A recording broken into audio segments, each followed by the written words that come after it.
Hello, everybody, and welcome back to the show. This is the Creative Collaboration Show with Chuck Anderson, and this is the show where we help you to navigate different partnerships and collaborations and how to get creative with these deals as you navigate your business. Regardless of what stage you're in, if you're early stage in your business or later stage or whatever you've got going on, there's no better strategy to grow your business than collaborating with others. And today's guest is no exception. I see him as someone who's great to collaborate with and has a lot of experience with not only collaborations, but with events as well.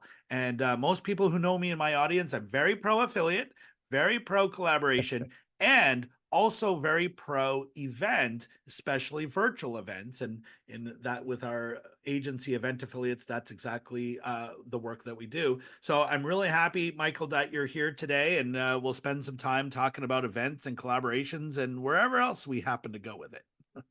Chuck, man, I'm so excited to be here. I share a passion. I share a love for everything you do. So, it's amazing to have this conversation with you, and I'm excited to see what rabbit holes we go down today. Absolutely. And I think this is a great way to even just get to know each other a little bit more, as well as our audience learns a few things about what we've got going on. It's kind of interesting that we kind of like live in parallel lives, and our paths have just crossed recently. So that's, when you're out there busy doing things, that's what happens. So Michael, let's start with letting everybody know a little bit more about you. What's your background? What led you to the work that you're doing today with events and collaborations and so forth? Yeah. My name is Michael Tucker, and I own an agency myself, the Funnel Pros. We build out sales funnels, primarily virtual event funnels. So we do webinar funnels, all kinds of stuff. We've ran hundreds of events, generated over $40 million with events, hundreds and thousands of leads, probably even close to million plus leads now. And so I want to say my journey into this, I never thought I would be in events, in collaborations and partnerships. But I got out of college. I was looking for something. I was trying everything and anything to make a dollar, and I fell in love with digital marketing. And actually, how I got into this, whole realm was through a collaboration. So collaborations are part of my story. But right now, we spend a bunch of time helping online entrepreneurs build out events that can make more, income for them and their families, more impact and more influence. So I'm super passionate about this product and this industry that we're in. So, I didn't anticipate ever being in this industry, but I'm here now and I love it. Mm-hmm. I love that. And so many of us in our journey stumble across, or it's perceived as stumbling across, what we're currently doing now. What was sort of the turning point for you? What were you doing, and sort of what led you to this discovery or to this new path? Yeah, and I love sharing stories. So if you don't mind, this may be a 3 or 4 minute story here, but I was just got out of college, just got married. So imagine 21, 22-year-old individual. And so I didn't really have much money, much direction, like a lot of college age students. And so I was on this journey to find the thing, right? You go out there, you're looking, you see all these Facebook ads, you're trying things. I was trying stock trading, e-commerce, everything you can imagine, just trying to make a living. But we were living paycheck to paycheck. And then one day, one of my friends came up to me. He said, Michael, you're trying all these things. Why don't you try real estate? Now, I'm not here to talk about real estate today, but he said, why don't you try real estate? And I went to him, I was like, hey, man, like, I got no money. Like, how am I supposed to get into real estate? And he said, well, I have this business. How about I coach you in real estate because he was like, I've been doing it. I'm pretty good at it. He's like, how about I just coach you and you work in my business? And at the time, I was like, "Hey, I got nothing else to lose. I've been trying everything and anything to make a dollar. I might as well try this." And so I went on this journey of a collaboration with this individual. I was his systems, marketing, operations. I was his everything in his business. And he was just coaching me on real estate. And that's where I really fell in love with business and marketing. But then, as we were going through this, I was kind of learning the digital marketing as I was going, right? A lot of you entrepreneurs and business owners here listening today, you probably jumped into something and was learning as you were going. And that was me. So I was watching YouTube videos, attending conferences, watching webinars, and the common theme that kept coming up, Chuck, was virtual events and webinars. Like everybody, and this was like, 4 or 5 years ago. So everybody was using webinars, and these were the big things. Russell Brunson was talking about using webinars. And so we set out to do our first virtual event. I remember it took weeks to build this out. I got all the emails, the funnels, the text messages ready, the products ready, everything. It took me weeks. We did our first webinar to our own organic audience and it flopped. I remember sitting there at my kitchen table hitting refresh, refresh, refresh on ClickFunnels. If you're a digital marketer, you'll know what that is. And I was hitting refresh and no sales were coming in. But eventually, what actually led us to our biggest epiphany and our biggest breakthrough was using collaborations and partnerships with our virtual events. And so, we ended up resetting, we got some coaching, some mentorship, and we ended up making $750,000 over the course of 10 months from that loss. I shouldn't say loss, from that failure we had at the very beginning. 10 months later, we ended up generating over $750,000 all through partnerships and virtual events. So that's why I love this, Chuck, is because I've experienced it. That's my favorite collaboration story right there, is when I can, this was like my first client. I didn't even have an agency, right? We were bartering services. And so it was really cool to see how he went from having no audience, no list, to thousands of people on his list, uh, utilizing other people's audience and making hundreds of thousands of dollars. It was total night and day from day one to the 10 months later. So I get pumped up, man. It's crazy.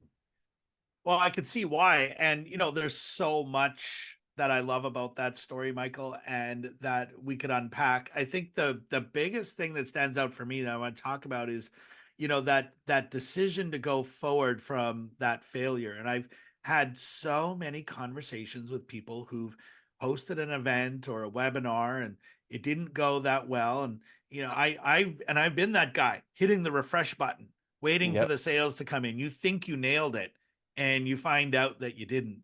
And so to move on from that place and not just completely throw in the towel and go in another direction, but to rather, what do we learn from it and how can Yep. we do things better in the future? That's what I heard, and that's exactly what we have done. But I have had so many conversations with people that are like, "Oh, I tried that virtual event thing. I'm never doing that again.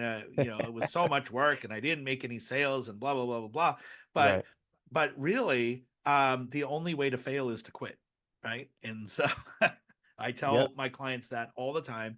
And so, what did you learn from it? So, what would you say were the biggest takeaways from that event that sort of led you to, okay, let's do it again, but let's do it differently? And then Yeah. 10 Number down months number down the road, you've got this amazing result, right? And so, Yeah, I think from us that first one was like, okay, we did something and we know this works, right? Because we see other people doing it. The Russell Brunsons, all these they're getting success. Why can't we? And so we had to sit down and look at it and we said, okay, number one, we have to change the content. And a lot of times with virtual events, what happens is people build content and topics and teachings and trainings that are not prospect focused. They don't have the your dream client in mind. For example, I think some of the things we did at the very beginning was a lot of our content was me focused and not we focused, not them focused on them. And so I'm not saying it was all me, me, me, but the content wasn't used to get them to their dream destination and help them get closer to their dreams and their goals.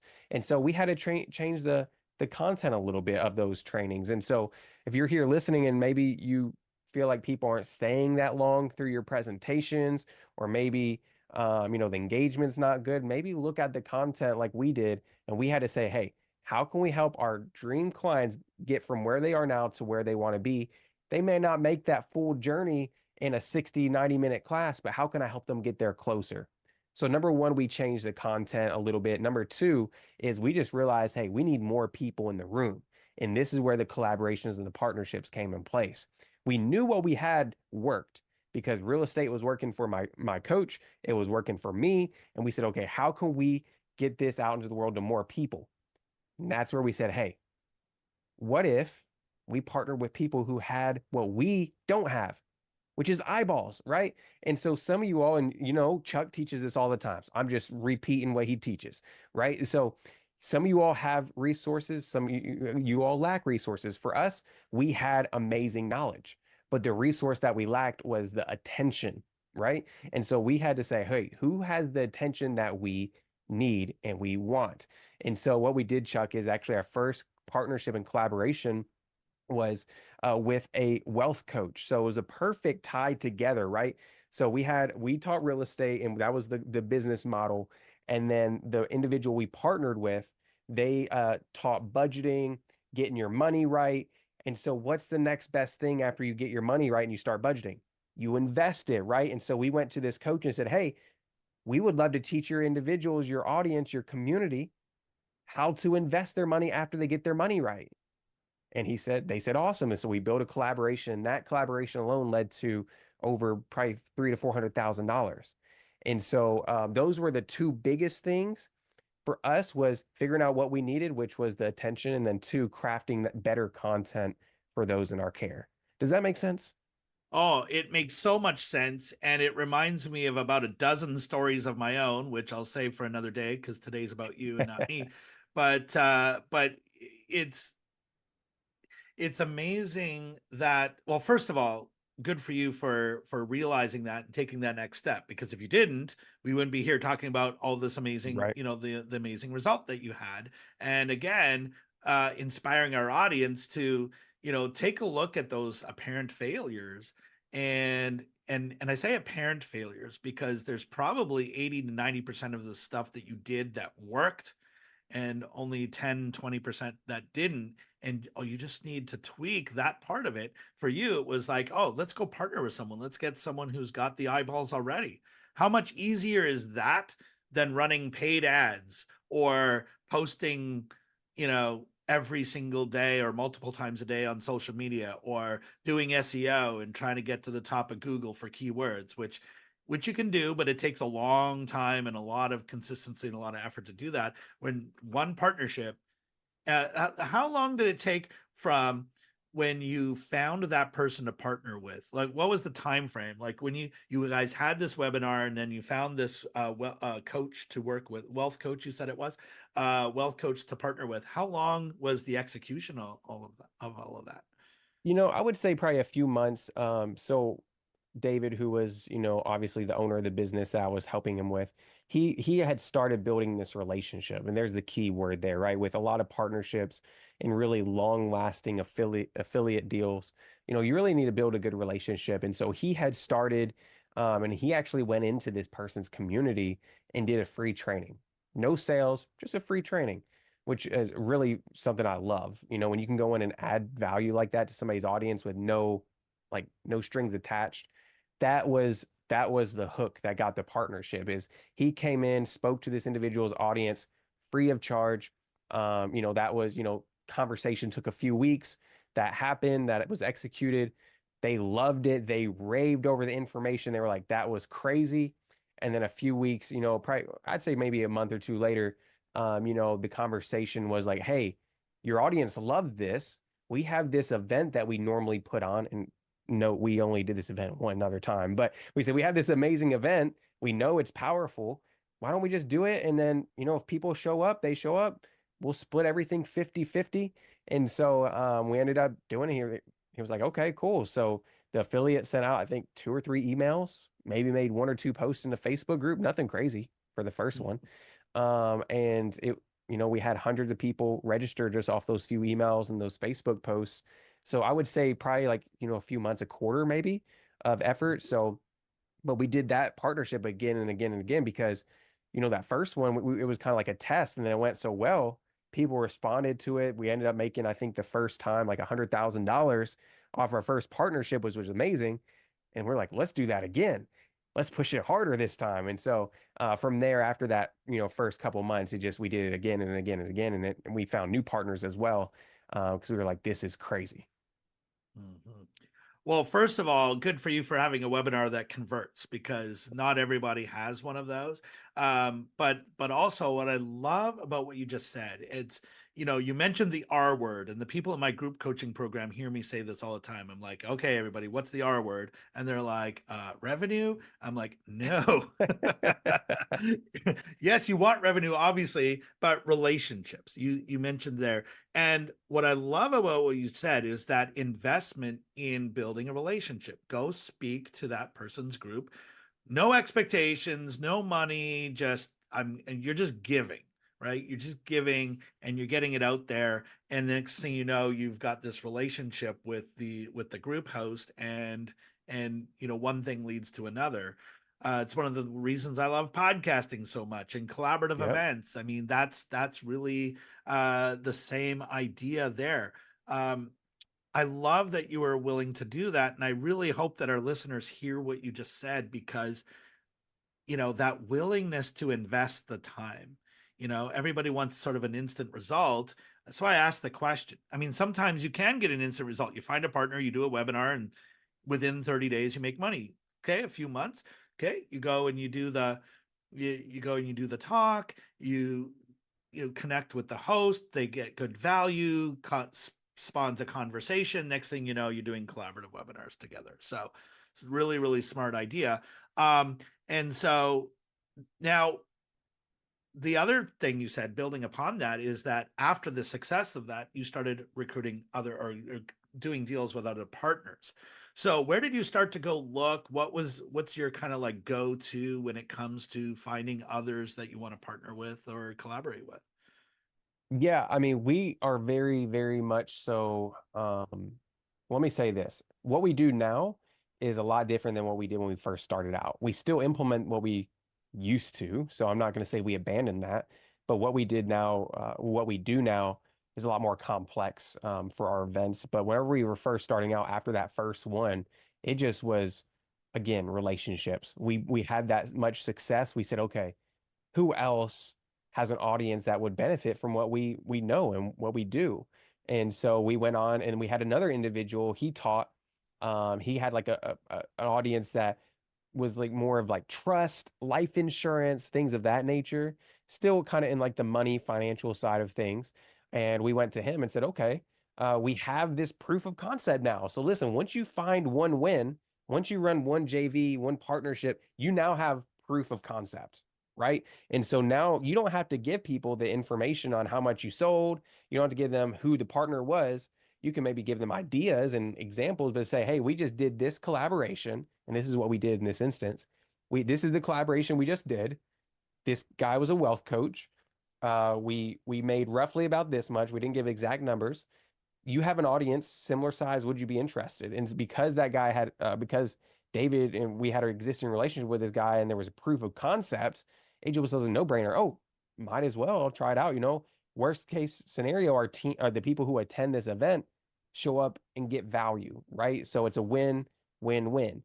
A win for me if they go and buy our product. A win for the people attending the event because they're going to show up and get value whether they purchase or not, and then a win for the partner and the JV host because it makes them look good by bringing us into their community and their audience. And so, starting out, it was just a lot of word of mouth relationships. And that's why it's important to build relationships now. Don't delay because you never know what can happen in 3, 4, 5, 6 months with the right seeds being planted now. And let me say this, adding value looks different to every person. And Chuck talks about this all the time, I'm sure, in his community. How you add value and how you build a relationship with one person, like for Chuck, is going to be completely different how I do it with Sally or Joe, right? Every one of them have specific needs. So you have to figure out what those needs are and help fill those needs. And so that's what we did. And we kind of just, ask, okay, what are their needs and how can we fill that? But then how can we add value to their communities as well? Now we do a lot of paid partnerships, Chuck. So a lot, now that we have a little bit more financing and a lot of the clients we work with have a little bit more financial backing behind them, we'll go pay a podcast for a JV partnership for $15,000 because we know that podcast reaches 500,000 people. You know what I'm saying? So there's different levels to this. Start Mhm. out building relationships, start out like we did, doing the grunt work. It takes time, like Chuck said, but it's so, so worth it. Never stop building relationships because it's always worth it. Well, never stop building relationships, and don't take shortcuts either, because this is what I see is that people are like, okay, I know I need to build relationships. How can I automate that? And so then we start seeing, this spammy stuff. I get spammed on LinkedIn so much. And email. As soon as people see affiliate management in my title, I come up in searches and I just get spammed a lot, thinking that they're going to recruit me or whatever. And so you can't automate that. And so you mentioned it already, is that like planting the seeds, nurturing. Not everybody wants to be treated with templates and Right. swipe copy and everything like that, because that does not build a relationship. You have, Isn't and that everyone crazy has what an individual. that's what the world has come to? So Right. crazy. It's so crazy to me. But maybe you and I just think differently. Well, I think we do, because there's so many automations, and I think even in the last year with Chat GPT and all of that, there uh, every day I'm pitched for like a new chat bot or something like that, and it's a chat bot that can behave like you and respond like you, and I'm like, no, but that isn't me. Like for me, relationship building is I'm genuinely curious about you. I want to know about you. I want to know what makes you tick. I want to know, a little bit more. So that, that's what relationships are built on. It's not like, oh, hey, you're a part of my target audience. So here's this nurture sequence, and hopefully you come Right. out the other end nurtured, and we have a relationship. So it does take time. I like to talk to everybody, because that's how it really gets done. That's what I love about podcasting so much. It kind of like, it's one of the tools that we use. But one of the questions, I love what you said too about sponsorships, and when you reach that level and you have a budget, you can certainly do that, and that's a giant shortcut. Like that's a good one. Pay to play. But what if you didn't have that budget? What if you had sort of exhausted the people you already know, and you didn't have the budget to go do pay to play? Talk to me a little bit about, like you said, planting the seeds, developing new relationships, and nurturing new relationships. Where do you look? Do you do like cold outreach, or like Yeah. what's your go-to way of expanding your network and nurturing relationships with new partners?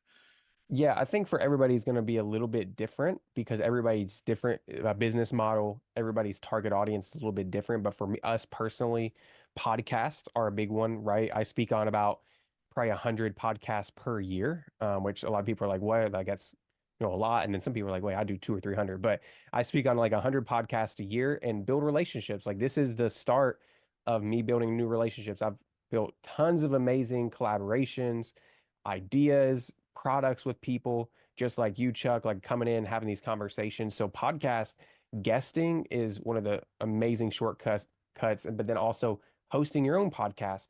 You know how many conversations that Chuck has and collaborations and partnerships he built because he has this platform? It's crazy. So podcasts have been something I've done for about 5 years now. They've been in different industries, but I've done podcasts for many, many years, hosting and guesting. So that's number one. That's something we do very consistently. And I'm not going to say we do a lot of cold outreach. Other than that, for us, it's building. Let me say this: always looking for referrals. So what we do, what we've been really good at, because you say, oh, what if you exhausted all relationships? But the people that you've partnered with in the past, they know people and they have relationships. So what we've done is for those, like for example, one of those individuals that I was talking about, we partnered with in the life insurance, the trust, there's been probably 15 to 20 partnerships and collaborations I've done just through that individual alone. We found success through his community and we said, okay, who else do you know that can provide, what we need, which is an audience, and we'll cut you in on the deal. No brainer for him. Oh yeah, we just made all this money. Will you just help my community? I'll introduce you to so and so. And you're telling me I'm gonna get a percentage just for making the introduction? Yeah. boom, he makes hundreds of thousands of dollars over the course of years just because he's making connections and just connecting us via group chat phone number, phone calls. So I would say those two, I'm going to be honest, I don't spend money on ads. I don't spend money on, like, for me personally in my business, right?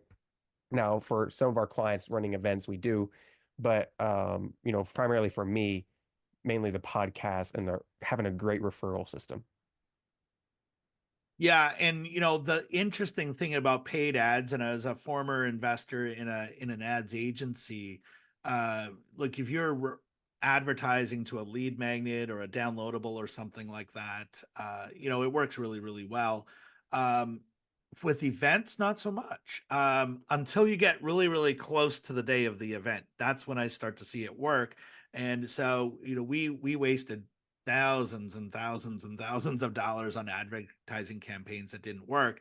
And it's what led us to go, let's stop doing that. Let's just go all in on the affiliates and the joint venture partners. So totally hear what you're saying. I think we're on the same page with that. So two things, Michael, before we run out of time. I want to just say, like, for anyone who's listening in right now and is inspired by what you're saying, what advice would you give them as, what their next step or steps should be? And then tell them all how they can, connect with you as well. Yeah, one piece of advice I would give is know that what you have in your head, your heart, in your business is far more valuable than you probably think. And I believe, Chuck, a lot of times when we think about partnerships and affiliates, there's some of us that maybe deal with some confidence issues. And like this was me whenever I first started out. I'm like, why would so and so want to collaborate and partner with me? Right? Because we ultimately we're in the business and we get caught up in all the little tedious things and we often forget how good we are at what we do. So if you're listening to this, I want to say you're great at what you do. You have a great product, you have a great service, and someone out there would love to partner with you and would really benefit from partnering with you. So step into new confidence and know that you got this. It's all good. You're a premium at what you do. So that would be my word of advice because I struggled with that for a while. And then number two, what was the second question? I done forgot. Was it? Yeah. So, yeah, what was their next steps? And then also, how do they connect with you if they want to learn more about you? Yeah, so next steps, if you want to connect with us, you can go to thefunnelpros.com, thefunnelpros.com. It's just a complimentary call where you and I can chat and have a virtual coffee. No sales. I just want to build a relationship with you and see how we can collaborate. But we run hundreds of events per year, so I would love to sit down and see how we can make your virtual events better or maybe just guide you in the right direction. So you can go there and check us out on social media. But for now, just go to thefunnelpros.com. Everything's there that you need.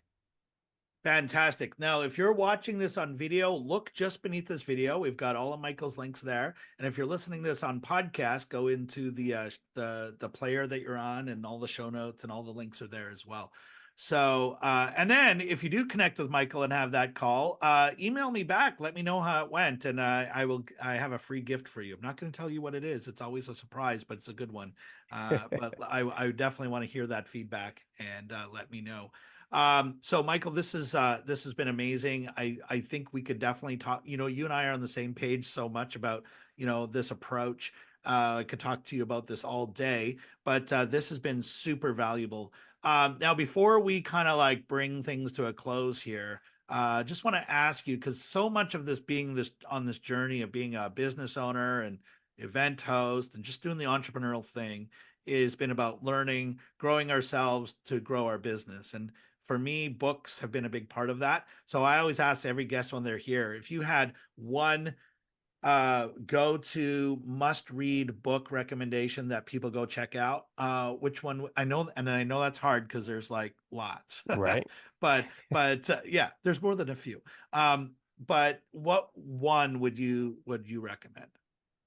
The one that stuck out to me right when you said it, I have a lot of amazing books out there. I was like, man, I would love to read that again. But one that stuck out to me when you asked the question earlier was The Magic of Thinking Big. So, it's a very, very good book. If you haven't checked it out, I think I've read it twice.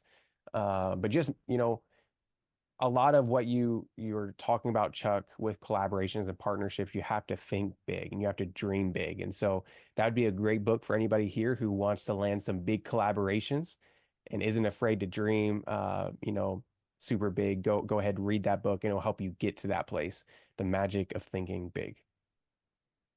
I love that recommendation. Well, I don't know if I read that one. I've read a lot of books that are along the same lines, but I'm going to go check that one out. And I'm going to put the link to that beneath this video and in the podcast show notes as well for anyone else who wants to check that out. So I love that. I love that idea. And you're so right. Look, if you're going to be thinking, you might as well, anyways, you might as well be thinking big, right? And 100%. so, yeah, for sure. And that's where the creative part of collaborations comes in, and just being open to the opportunities and recognizing the opportunities when they come in. So, Michael, this has been amazing. So much great advice here. I highly recommend to our audience, go connect with Michael, and check out his book recommendation there as well. Michael, if you were to leave our audience with just one final piece of advice or words of wisdom, what would you leave them with here today? Yeah, I would say don't be afraid to get started. Similar to what I was talking about earlier with the confidence, but just go start, take imperfect action. You aren't going to have it all figured out, right? Just go out there, but you have to start, right, to be great. You don't have to be great to start, but you have to start to be great. So go out there, just make it happen. And definitely, last thing I'll say is definitely tap in with a coach who knows the way, goes the way, and shows the way. So Chuck is a great individual to latch onto. He has amazing, amazing knowledge and information. So, and he didn't tell me to say this, but I'm going to say it anyways. Go ahead, hit the subscribe button. Go ahead, share this show with a friend because he pours out hours into this. We've been conversing offline. He's been prepping, the guest. He does all the editing, like the whole team in the background puts hours into this. So latch on to a coach like Chuck, and then go ahead and hit subscribe because listen, there's more valuable content to come. So Chuck, thanks for having me, brother. I appreciate it. Oh man, Michael, that was awesome, and probably the first guest in almost 100 that realizes how much work that goes into this. But of course, you have your own show, so you totally get it. Thank you so much, and to our audience, let this time mean something for you. So I want you to take one thing that you learned from this episode today, and I want you to put it into practice within the next 24 hours. Go take action. Maybe it's to connect with Michael. Maybe it's to read the book. Maybe it's something else that you've been putting off for a while, or reach out to that relationship and see if you can strike up a collaboration. Whatever that is, identify that one thing for you, take action on that, and then come back and check out our next episode as well. So thank you. This has been the Creative Collaboration Show. My guest has been Michael Tucker, and I'm Chuck Anderson. Keep moving forward, everybody. Thank you.